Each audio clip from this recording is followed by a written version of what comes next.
መላከ ገነት ክብሩ ገብረ ጻድቅ የመናገሻ ገነተ ጽጌ ቅዱስ ጊዮርጊስ ቤተክርስቲያን ዋና አስተዳዳሪ ነኝ። ይህ ታላቅ ቤተክርስቲያን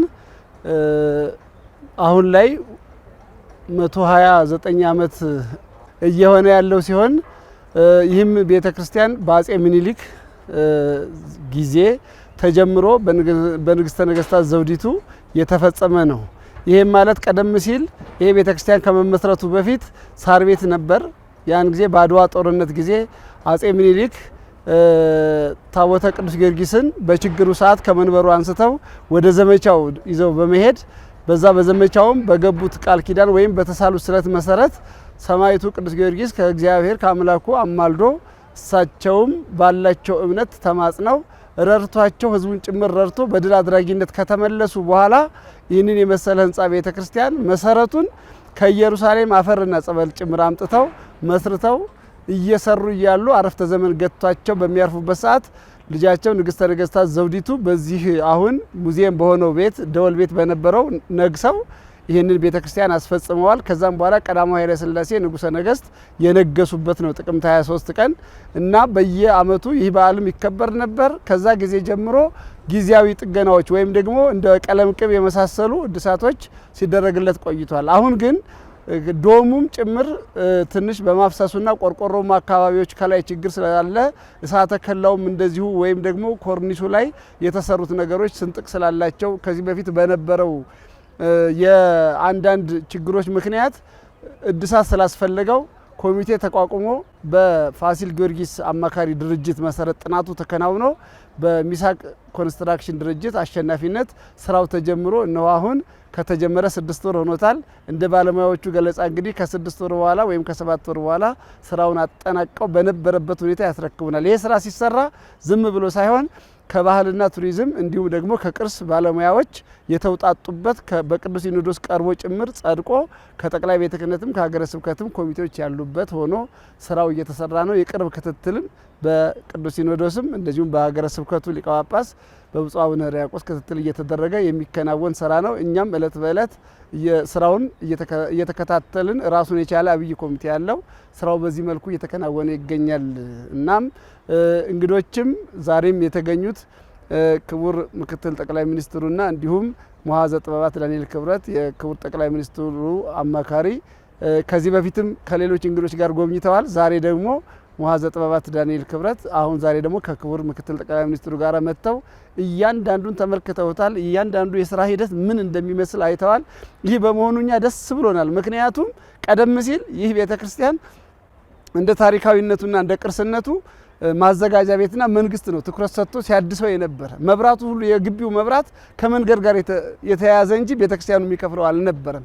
ስለዚህ አሁንም መንግስት ትኩረት ሰጥቶ መጥቶ በማየቱ ነገ ከነገ ወዲያ ላለው ነገር በሙሉ ትልቅ አሻራውን ይጥላል። ህዝበ ክርስቲያኑ በሙሉ እኛ ለህዝቡ አናውስ ስናደርግ ወይም ደግሞ ይህን መልእክት ስናስተላልፍ በጀታችን ህዝበ ክርስቲያኑ ነው። ህዝበ ክርስቲያኑ ብቻ ሳይሆን ኢትዮጵያዊ የሆነ ሁሉ የዚህ የሰማዕቱ የቅዱስ ጊዮርጊስ ውለታ ስላለበት ኢትዮጵያዊ ለመሆን እሱ የከፈለው የረዳው ያደረገው አስተዋጽኦ ከባድ ስለሆነ ወይም በእምነት ደረጃ ብቻ ሳይሆን ኢትዮጵያውያን የሆኑ ሁሉ እንዲሁም ደግሞ በዓለም ያለ ሁሉ ለዚህ ታሪካዊ ቤተክርስቲያን የሚገባውን አስተዋጽኦና አሻራውን በማሳረፍ ይህንን ቅርስ ለትውልድ ማሻገር አስፈላጊ ነው። አሁን እየተሰራ ያለው ስራ ዝም ብሎ ቀለም ቅብ እንደዚህ ሳይሆን ወጥ የሆነ ስራዎች ናቸው እየተሰሩ ያሉት። በባለሙያዎቹ ሊገለጹ ይችላሉ፣ ቅድምም ተገልጸዋል። አሁን ይሄ ስራ በጥሩ መልኩ እየተከናወነ ነው። ደግሞም እኛ ለመስራት ባሪያዎቹ ተነስተናል። ራሱ እግዚአብሔር ደግሞ ያከናውንልናል፣ ይረዳናል ብለን እናምናለን። በዋናነት አባቶቻችን ይህንን የመሰለ ቤተክርስቲያን ሰርተው ለኛ ካስረከቡ ይሄ ትውልድ ደግሞ ይህንን ቤተክርስቲያን አድሶ በነበረው መልኩ አጠናክሮ ለትውልድ ማሻገር አለበት። ታሪክን ለትውልድ የማሻገር ተራው የኔ ነው በሚል መሪ ቃል ነው ተነስተን እየሰራን ያለነውና ይህንን ጉዳይ ሁሉም ሰው ትኩረት ሊሰጠው ይገባልና ትኩረት ሰጥቶት ስራው ላይ እንደ ሁሉም የኔነት ስሜት እንዲሰማው በዚህ አጋጣሚ አደራላለሁኝ። አርክቴክት ኤፍሬም ንጉሴ ይባላለሁኝ። በቅርስ ስራዎች ላይ ከፋሲል ጊዮርጊስ አማካሪ ድርጅት ሲኒየር አርክቴክት ነኝ። ከዚህ በፊት የሰራናቸው በቅድስት ሥላሴ ቤተክርስቲያን እንደዚህም የጎንደር ቤተክርስቲያን ቤተመንግስታት እንደውም የጅማ አባጅፋር ቤተመንግስትን ጥገናዎች አካሂደናል። አሁን ደግሞ እግዚአብሔር ፈቅዶ የመናገሻ ገነተ ጽጌ ቅዱስ ጊዮርጊስ ቤተክርስቲያንን ጥገና እየሰራን ነው።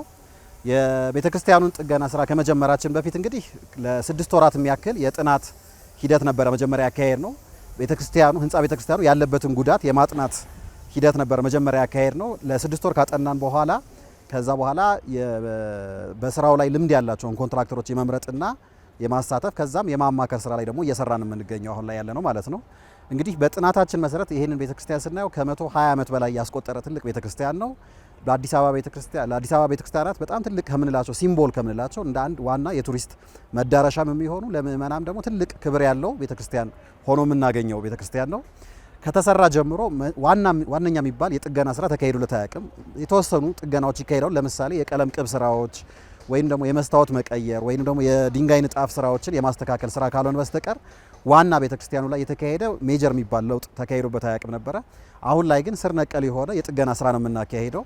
እንግዲህ ቤተክርስቲያኑ ከተሰራ ጀምሮ ዋና የምንላቸው የጉዳት አይነቶች ያጋጠሙት የምንላቸው አንደኛው የጉልላቱ የውሃ ማፍሰስ ነው። ቆርቆሮ ተቀይሮ አያውቅም ለረጅም ዘመናት። ስለዚህ እሱ ላይ የሚኖር የውሃ ማፍሰስ መንበሩ ላይ ውሃ እየፈሰሰ ያስቸገረበት ሁኔታ አለ። እሱን የማስተካከል ስራ አንድ ነው። ሁለተኛው የውስጥ ላይ ስንገባ የምናገኛቸው የሲሊንግ ወይም ደግሞ የእሳተ ከላ የሚባል በባህላዊ አጠራሩ የእሳት መከላከያ እንደሚባለው አይነት ነገር ነው። ኢትዮጵያዊ ትራዲሽናል የሆነ የሲሊንግ አይነት አሰራር ነው። እዚህ ቤተክርስቲያን ላይ ብቻ ነው የምናገኘው። አዲስ አበባ ካሉ ቤተክርስቲያኖች የምናገኘው ጊዮርጊስ ቤተክርስቲያን ላይ ብቻ የምናገኘው ውድ ስራ የምንስራው ስራ ነው። እሱ ትልቅ የመሰንጠቅ አደጋ የደረሰበት ስራ ነው። በሸክላ ብቻ ያለምንም ብረት ሬኢንፎርስመንት የተሰራ በሸክላና በኖራ ብቻ የተሰራ ትልቁ ስራ ነው። እሱን የማስተካከል ስራ የምንሰራው ዋነኛው ስራችን ይሆናል። ሌላው የምታዩቸው የስዕላት ስራዎችና የቅዱሳን ስዕላት ስራዎች አሉ። እነዛም ስራዎች በሙሉ የሚጠገኑ ስራዎች ይሆናሉ። በአፈወርቅ ተክሌና በማላ ፍሩይ የተሳሉ ውድ ስራዎች ያሉበት ቤተክርስቲያን ነው። እነዛን ስዕሎች እንጠግናለን። እንዲሁም የስቴይንድ ግላስ ወይም ደግሞ የመስታወት ጌጦች አሉ። አብዛኞቹ ረግፈዋል። ኦልሞስት ከ70% በላይ ረግፈው የወደቁበት ሁኔታ አለ። እነዛን በነበረበት በኦሪጂናል ዲዛይኑ መሰረት አስተካክሎ የመስራት ዋነኛ ስራ ይኖረናል ማለት ነው። ሌላው በታሪክ እንደምናስተውለው በተለያየ ጊዜ ቀለም የተቀባበት ሁኔታ አለ። በተለይ ደግሞ በ5 ዓመቱ የጣሊያን ወረራ ጊዜ ላይ ጥቁር ቀለም ውስጡ ተቀብቶ የነበረበት ሁኔታ ነበረ። ያንን ቀለም ለማጥፋት ተብሎ በተለያየ ጊዜ እየተደረበ የተሰራ የቀለም ስራ ነበረ። ያንን ግን እኛ አሁን መልሰን በመጀመሪያው ኦሪጂናል በተሰራው የዲዛይን መሰረት በድንጋይ የተሰራ ነበረ። አይታችሁት ቅድም እንዳያችሁት እንደነበረው ያንን የድንጋይ ውበቱን እንደገና መልሶ የማምጣትና የማጉላት ስራ እንሰራለን። ሌላ ከዘመኑ ጋር ሊሄድ በሚችል መልኩ የመብራት ስራዎች፣ የድምጽ ሲስተም፣ ሳውንድ ሲስተሞች በሙሉ እንደገና እንደ አዲስ ተስተካክለው የሚሰራለት ስራ ይሆናል ማለት ነው። ከዛ በተረፈ እንግዲህ ታቦቱ ከገባ በኋላ ደግሞ የግቢውን ስራ ደግሞ ቀጣይ የምንቀጥላቸው ስራዎች ይሆናሉ ማለት ነው።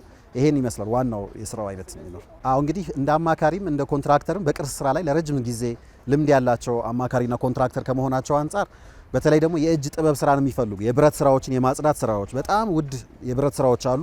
እነዛን ስራዎች በእጅ የማጽዳት ስራ አለ። የስዕላቶችን እንደዚህ በጥንቃቄ የማጽዳት ስራዎች ይኖራሉ። የውስጥ ግድግዳዎች ላይ ያሉ ጌጦች አሉ። እነዛን ጌጦችም እንደዚሁ ማኑዋሊ የማጽዳት ስራዎች አሉና በቅርስ ስራ በጥንቃቄ አንድ ባንድ በማኑዋል የሚሰሩ ስራዎች ስለሆኑ በትዕግስትና በጥንቃቄ መስራት ያለባቸው ስራዎች አሉ። እነሱ እየተሰሩ የሚገኙበት ሁኔታ ነው ያለው። እንግዲህ የተሰጠው ስራ ለ1 ዓመት አካባቢ ነው። አሁን ላይ እንግዲህ አጋማሽ ላይ ደርሰናል። በሚቀጥሉ 6 ወራት ለማጠናቀቅ ነው ዋናውን የምንስለው። ሜጀር የምንላቸው እንግዲህ እንዳልኩ ቅድም የሲሊንጉ ስራ ትልቁ ዋነኛው ስራችን የሚሆነው ዋነኛው ስራ እሱ ነው የሚሆነው። ከዛ ውጭ ያሉት ግን ግድግዳውን ለምሳሌ ቆሾ የነበረ በአልጌ በአትክልት እንደዚህ መብቀል ተበላሽቶ ነበሩ። የተሰባበሩ ጌጣጌጦች አሉ። እነዛን ጌጦች በነበረበት ጌጣቸው ኦሪጂናል ጠብቀን ካሉት ጋር ሳምፕል እየወሰድን እያመሳሰልን መልሰን እንደገና በቦታቸው የማስኬድ ስራዎች እናያለን። ለምሳሌ እነዚህ የተሰበሩ መስቀሎች ነበሩ። እነዛን መስቀሎች የመጠገን ስራዎች የምንሰራቸው ስራዎች ይኖራሉ ማለት ነው። ስለዚህ እሱ ነው። ሌላው በሮችና መስኮቶች በጣም ኦሪጂናል በሆነ ብረት በጥንታዊ ዘመን እንግዲህ ከ130 ዓመት በፊት የተሰራ የብረት ስራ ነው። ያንን ብረት አሁንም ያለው ብረት ራሱ ብረቱ ነው። ስለዚህ እሱ ላይ የዛጉትን እንደገና አንስቶ ቀለሙን እንደገና ፍቆ መልሶ ኦሪጂናል ብረቱ ጋር ከደረስን በኋላ በስነ ስርዓት የዝገት መከላከያዎች አድርገን የመጀመሪያውን አይነት ቀለሞች መልሶ እንደገና የመጠቀም ስራ አብረን የምናስኬደው ስራ ይሆናል ማለት ነው። ውስጥም ላይ እንደዚሁ እንዳያችሁት ቅድም ልሱኑን ሙሉ ከስር ነው አንስተን የምንሰራው። በላዩ ላይ ዝም ብሎ ቀለም መቀባት ሳይሆን ልሱን እንደ አዲስ ተሰርቶ ህንጻው ሲሰራ እንግዲህ ዋና የተጠቀሙት ድንጋይ፣ ኖራ፣ አሸዋ እና ሲሚንቶ ነው። አሁንም የምንጠቀማቸው ግብአቶች ራሳቸውኑ ግብአቶች ነው የምንጠቀመው። አዲስ የምንለው ግብአት አንጠቀምም ማለት ነው። ቴክኒካሊ ኦሪጂናል በተሰራበት የስራ ቴክኒክ ነው። እዚህ እንደምትመለከቱት ኖራ ቀብረን እዚሁ ግቢ ውስጥ ነው የሚሰራው። ወጣቶች እንደዚሁ አሰልጥነን እነዚህን ሁሉ ግብአት አድርገን ነው እንደገና ቤተክርስቲያኑ እየጠገን ያለ ነው ማለት ነው።